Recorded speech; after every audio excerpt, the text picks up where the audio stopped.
What's up, plebheads? I'm Neo, and I'm joined here tonight by Jdog. Now, Jdog wants to come on here tonight, and he has a little thing he wants to lay down about Assassin's Creed Origins. Jdog, take it away. Well, honestly, let's do a video here just discussing this game, because this is a very polarizing game.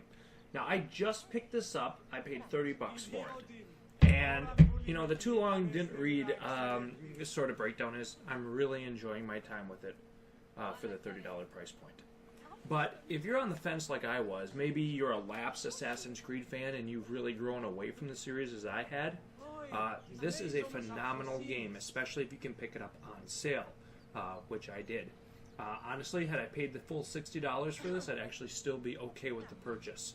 I'm having that much fun with it, and I'm enjoying it that much. And now that's saying a lot for you, right, Jdog? It is. Typically, a AAA title, $60. Very rare that you pick one of those up and say, "Damn, this was really worth my money." Yeah.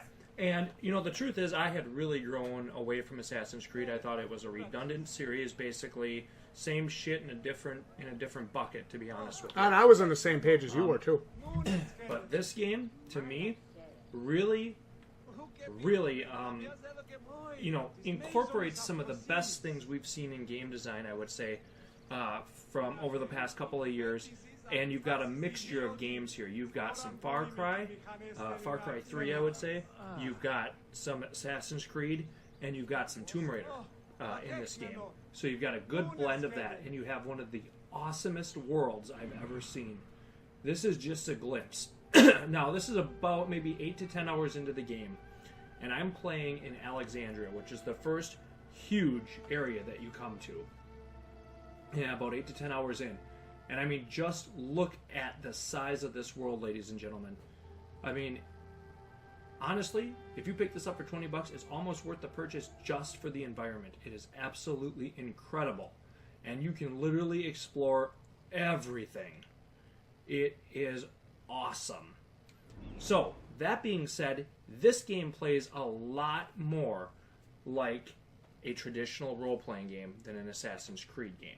Well, I think that's interesting, Jdog, because, you know, so many years it was Assassin's Creed 1, 2, 3, Unity, and it was all pretty much the same thing. You know, sure, they might have built on the world, they may have been building the story, you may have had a couple new gameplay mechanics, but it was all really the same gameplay. Point A, point B, hidden blades, assassinate, kill this guy, listen to the cutscene, move on. Yep. So now you've got a far, far deeper game. And you have a huge game. I mean, this is massive. And you can see what little we've actually seen here is hardly anything based on the size of the world here. So you're in this one for the long haul if you pick it up. So if you want a game where you're getting that 60 hours or more of playtime, this is definitely one to check out. Each region here has a level that's associated with it, a suggested level. And that's where I think the distinction for the game is going to come in for people that are saying, you know, should I pick this up? Should I not pick this up? You must be willing to do side quests if you play this game. It's very important that you understand that. The main quests have levels attached to them. The enemies you fight are going to be at or maybe above or just below those levels. And if you are not within a certain range, level-wise, you're not going to be able to kill them. You're not going to be able to assassinate them in one shot. You're not going to be able to get the headshot with your bow and kill them in one shot. And, you know, if 8 or 10 guys come at you, I don't care how good you are at the combat, because it's no longer the parry and kill combat. It's the dodge and then Dark Souls-like combat, right, where you dodge or you parry or riposte and then attack. And you're just not going to be able to take on 10 stronger enemies and defeat them. It's not going to happen, I can tell you right from experience. So that is the major change in this game. So please understand that. If you're trying to figure out, hey, should I pick this up? You must be willing to do side content, side quests, discover areas, take out camps, things like that. I find it very fun. I find a lot of the side content to be the most enjoyable content because I'm going and exploring the regions. That's part of the reason I like the game so much is the exploration. Well, you spent 2 hours last night just doing that. Exactly. Lots of question marks on the map. You'll see here, we go into Alexandria, and we're going to zoom in here, and you're going to see, look at all the stuff we have to explore. Question marks to discover, side quests to grab, and then obviously doing all those quests, getting fast travel points, So all kinds of different things to do, but understand, it's not really optional. And I want to be clear about that. Do you have to do everything? No, you don't have to do everything. But it isn't 100% optional. You are going to have to do some of the side quests in order to be successful in this game. Now, that being said, let's look at how this works as an RPG. A huge skill tree here, which you can see I'm working my way through. You get ability points with every level, and there's also some other ways to get ability points as well. And then you get new skills, and they help you be a little bit stronger every time. So you've got your arrow or your bow and arrow skills. You've got your sword skills. That's your hunter class skills, right? Hunter skills, sure, which is basically bow and arrow. Sure. Here's your warrior skills, which are your sword and your melee.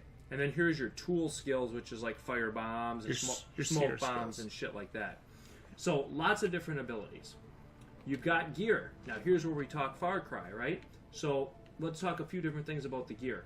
Number one, you're always finding new gear. I mean, always. You're never going to use the same weapon for more than about 1 or 2 quests because you're going to find something better. So you always want to have your best gear equipped. And the stuff you don't use, you break it down. That's going to give you component parts, right?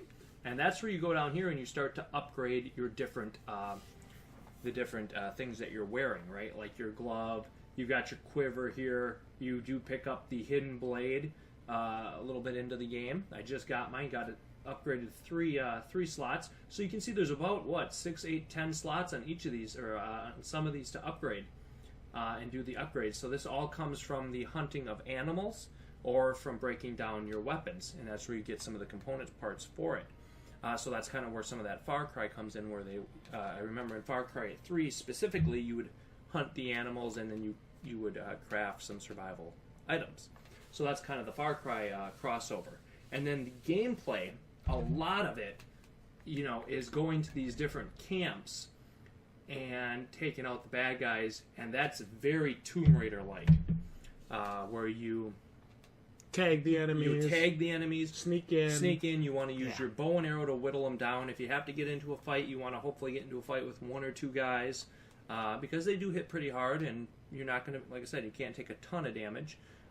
So you want to use your bow and you want to be relatively sneaky. So it plays like that quite a bit.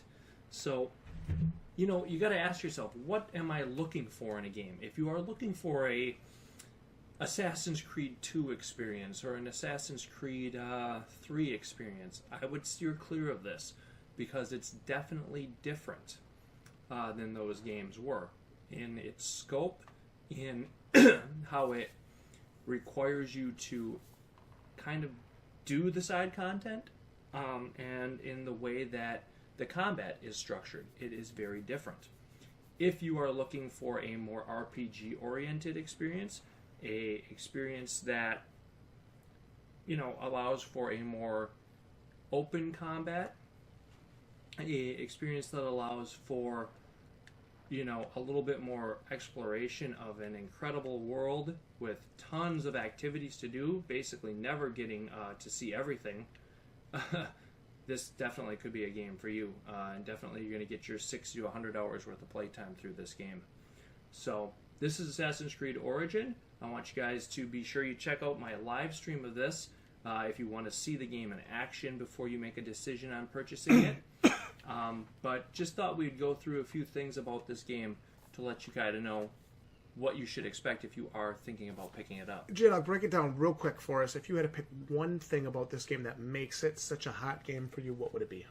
I think one of the things this game does really well, and I forgot to mention this earlier, it does a ton of quality of life things right.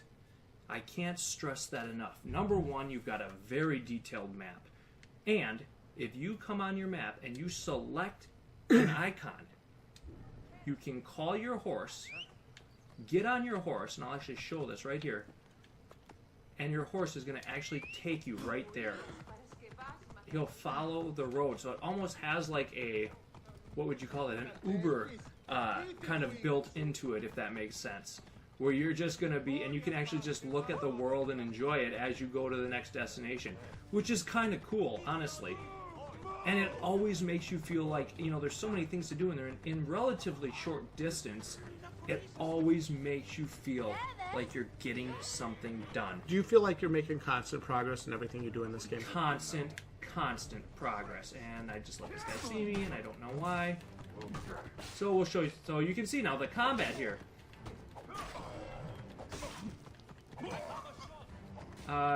You know, like I said, they take a little bit of hitting to take down, especially with my little weak-ass weapon there. But we'll show you on horseback here. And then I always go into photo mode accidentally. There is a photo mode in this too, which is... it's alright. I'm not going to get too excited about it. But, yes. So, you can see.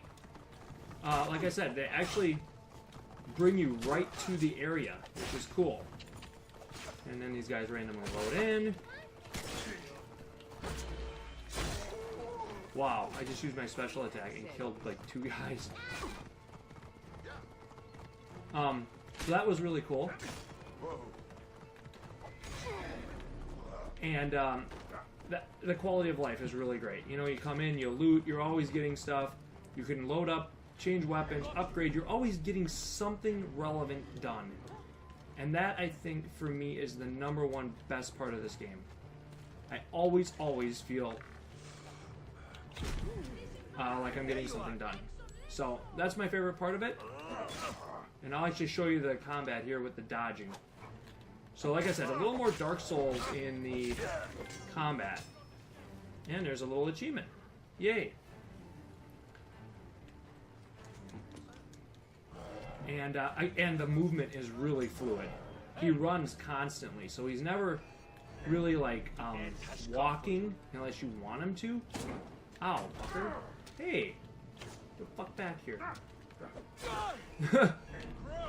Jesus, where are all these guys coming from? So there, you dodge, you get in for some attacks.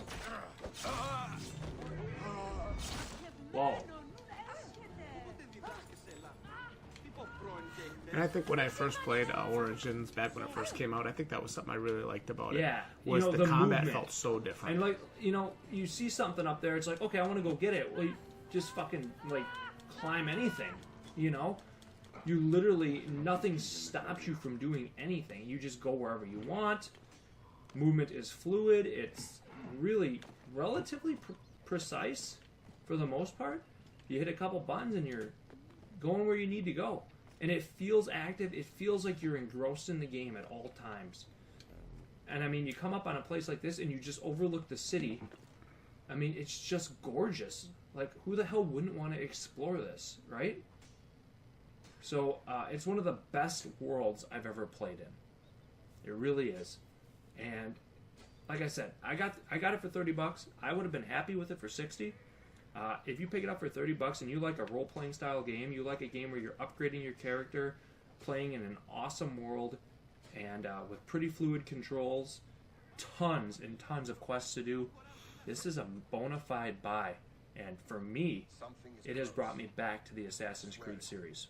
I was definitely a lapsed fan. I wasn't going to play another game of that series. This was worth it. I'm glad I picked it up. I'm actually really, really happy I did.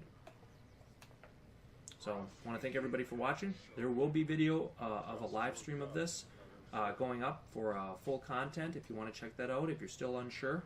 And, you know, Neil, I want to thank you for being here tonight. Oh, of course, absolutely. You know, you guys can comment down below, let us know what you're thinking about Assassin's Creed Origins. This was a game that I initially was kind of straying away from just because, you know, I mean, how long are we going to do the same exact thing? And it was nice to see them finally switch it up with this game and give us something different. I approve. I agree with you 100%, Jdog. I think this was fantastic. A great change of pace for the Assassin's Creed series. Again, you guys comment down below. Let us know what you're thinking. Like the video if you enjoyed our breakdown here and our little overview. And subscribe to the Balding Plebs to support this channel going forward. And we'll see each and every one of you right here next time for more content like this. Thanks for being here, everyone. And if you have the opportunity, I highly recommend Assassin's Creed Origins. Good night. GG, you plebs.